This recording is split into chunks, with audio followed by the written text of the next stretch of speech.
स्वागत है दोस्तों एक नई वीडियो और एक नई एक्सप्लेनेशन के साथ। तो आज मैं एक्सप्लेन करने वाला हूं द डिफेंडर सीजन 1 के एपिसोड 5 को। यदि आपने इसके पहले के एपिसोड को नहीं देखा है तो आप डिस्क्रिप्शन या आई बटन में दिए गए लिंक के जरिए देख सकते हैं। तो बिना और टाइम वेस्ट न करते हम सीधा चलते हैं इसके मेन स्टोरी लाइन की तरफ।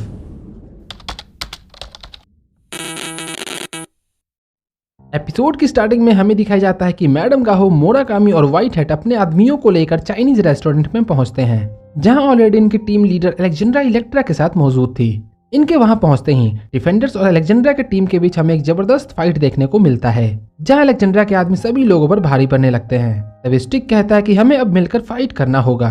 फाइट करते करते मैट इलेक्ट्रा को साइड में ले जाता है और उसे पकड़कर पुरानी बातें याद कराने की कोशिश करता है। वो कहता है तुम ऐसी नहीं थी, तुम बस मेरी थी, और तुम जब मर गई थी तो मैंने तुम्हें अपने हाथों से दफनाया था, और तुम्हारा नाम ब्लैक स्काई नहीं बल्कि इलेक्ट्रा है। तभी वहाँ मोराकामी पहुंचता है और उन्हें मारने की कोशिश करता है, लेकिन इलेक्ट्रा बचते हुए उसे मारती है, जिससे मोराकामी थोड़ी दूर जाकर गिरता है। इधर ल्यूक व्हाइट हेड से फाइट करता है, जो कि कुंफू में एक्सपर्ट था। वहीं दूसरी तरफ डैनी अकेला मैडम गाहो के आदमियों से फाइट कर रहा होता है, जहाँ सभी गुंडे उस पर भारी पड़ रहे थे। तभी वहाँ जेसिका और स्टिक पहुंचते हैं और डैनी को बचाकर उसे लेकर रेस्टोरेंट के बाहर निकलते हैं, जहाँ पर मैट अकेला था। फिर ये सभी लोग एक टनल के जरिए वहाँ से निकलकर भाग जाते हैं। तभी मैडम गाहो और बाकी सब उन्हें ढूंढते हुए रेस्टोरेंट के बाहर पहुंचते हैं। मैडम गाहो सभी से पूछती है कि ब्लैक स्काई कहाँ है, जिस पर मोराकामी कहता है कि ये बात तो हमारे लीडर अलेक्जेंड्रा से पूछना चाहिए। इधर अलेक्जेंड्रा ये सारी चीजें देखकर काफी हैरान थी।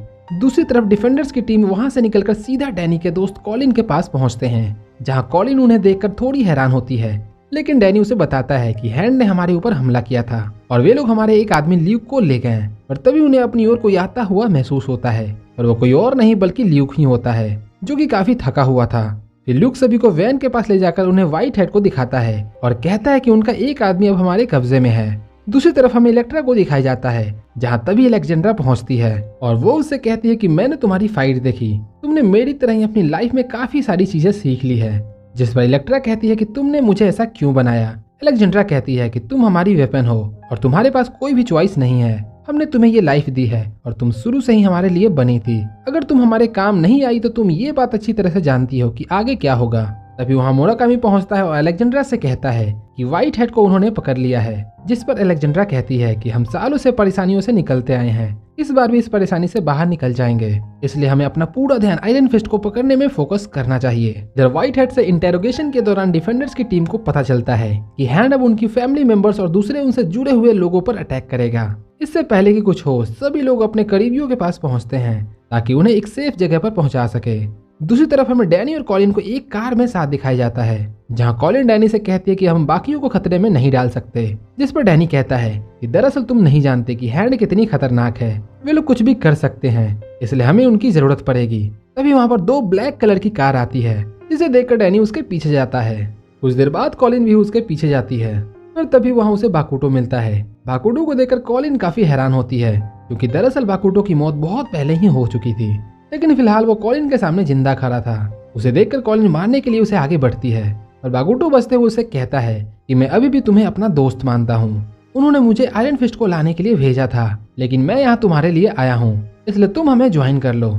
जिस पर कॉलिन कहती है कि तुम मेरा ब्रेन वॉश कर रहे हो, और ये कहकर वो बाकुटो को अपनी तलवार से मारने की कोशिश करती है, पर बाकुटो किसी तरह से बच जाता है और उसी की तलवार लेकर उसे मारने की कोशिश करता है, और तभी ल्यूक आकर उसे बचा लेता है। बाकुटो उन सभी को देखकर वहां से निकल जाता है। इधर दूसरी तरफ डिफेंडर्स की सभी टीम अपने करीबियों को लेकर मिस्टी के घर पहुंचते हैं, क्योंकि वही एक ऐसी जगह थी जो बाकी जगहों से सेफ था। इधर जेसिका अपनी दोस्त ट्रिस के पास पहुंचती है ताकि वो उसे भी सेफ कर सके।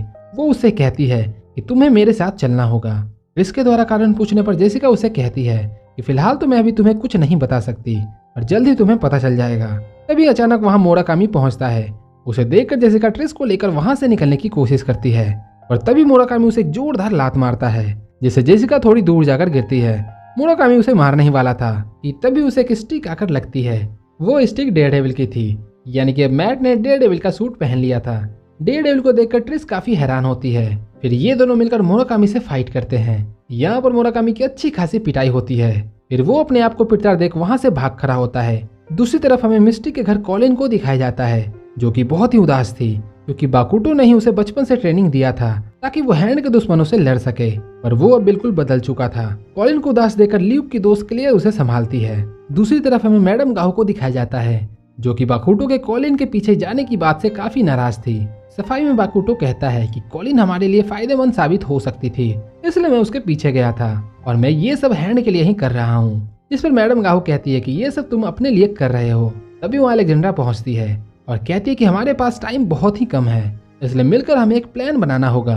जिस पर मोराकामी डेयरडेविल की बात करते हुए कहता है कि ये बंदा वापस आ चुका है, जो कि एक स्किल फाइटर है और हमारे लिए प्रॉब्लम खड़ी कर सकता है, और वैसे भी वो ब्लैक स्काई का लवर है। जिस पर अलेक्जेंड्रा कहती है कि अब उसे कुछ भी याद नहीं है, लेकिन मोराकामी कहता है कि ब्लैक स्काई ने डेयरडेविल को बचाने के लिए मुझे मारा था और मैं वहाँ मरते मरते बचा था, इसलिए वो हमारे लिए खतरा बन सकती है और तुमने हमारा लास्ट रिसोर्स यूज करके उसे जिंदा कर दिया, इसलिए हमें अब उसके बिना ही प्लान बनाना होगा। इधर दूसरी तरफ डिफेंडर्स की टीम व्हाइट हेड को टॉर्चर कर रही होती है, जहाँ उन्हें पता चलता है कि दरअसल इलेक्ट्रा मैट की एक्स गर्लफ्रेंड थी, जिसे हैंड वापिस जिंदा करके उसे एक वेपन की तरह इस्तेमाल कर रही है। यहाँ ये लोग एक दूसरे की बातों में उलझे रहते हैं। तभी अचानक व्हाइट हेड अपने हाथों को खोलकर वहाँ से छूट जाता है और डैनी की गर्दन पर चाकू रखकर कहता है कि जंग अब खत्म हो चुकी है, लेकिन तभी स्टिक उसकी गर्दन काट देता है। ये देखकर सभी लोग हैरान हो जाते हैं। इधर इलेक्ट्रा मैट के घर पहुंचती है और वहां पहुंचकर उसके सोफे और बेड को छूती है और उसे महसूस करने की कोशिश करती है। फिर वो उसके बेड पर लेट जाती है और इसी के साथ ये एपिसोड यहीं खत्म होता है। इसके आगे की स्टोरी आपको अगले एपिसोड में जानने को मिलेगा, जिसका वीडियो मैं चैनल पर जल्द ही लाने वाला हूँ। वीडियो पसंद आई हो तो प्लीज इसे लाइक करना और अभी तक आपने इस चैनल को सब्सक्राइब नहीं किया तो जरूर से कर लेना।